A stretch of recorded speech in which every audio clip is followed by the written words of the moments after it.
Okay, this video is just to help you get started on your word problem. I'm not going to solve it all the way with you, but at least help you get started on the equation in case you get stuck on that piece. So let's read the problem. Jose purchased carpet to cover the floor of a rectangular room that has an area of 96 feet squared.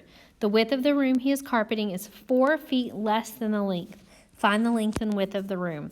So a couple words stand out to me as I'm reading this, and one of them is area. Another one is that the shape is a rectangle. And then it talks about width and length. So let's break that down into a picture. Anytime you're working on a problem and they give you a shape, you need to start with drawing a picture of that and putting in the information that's given. So easy shape to start with, a rectangle. We know that the area is 96 feet. We always want to put the area inside because that represents the area inside the shape. That's what area is. And then let's talk about length and width. Well, we know that the width is 4 feet less than the length. And so when you see a sentence like that and it uses the word is, that's a big hint to you as an equal sign. So we know width is represents width equals.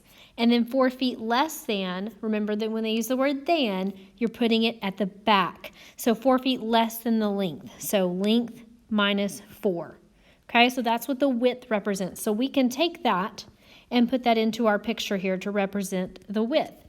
They don't say anything about the length, so length we would just use as L.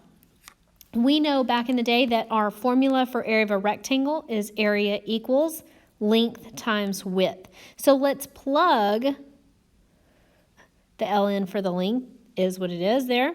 And then let's plug this in for the width and set up our equation. Now, one other piece though, before we set up our equation is we do know the area. So we can also plug that in here. So we know what represents all three of those pieces.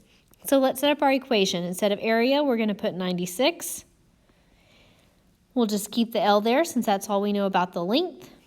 And we know that the width is L minus 4. You could have put the dot, but I'm just going to write it like that since you have parentheses. We would know to distribute that. So let's go ahead and do that piece together. So let's distribute that L.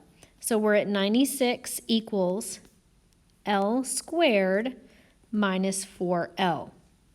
And if you notice, you're starting to see your A, your B, and your C. And so the next step would be to move the 96 over so that you can set up your X to factor. Once you get that factored, set those parentheses equal to 0 and solve. And that will give you your length.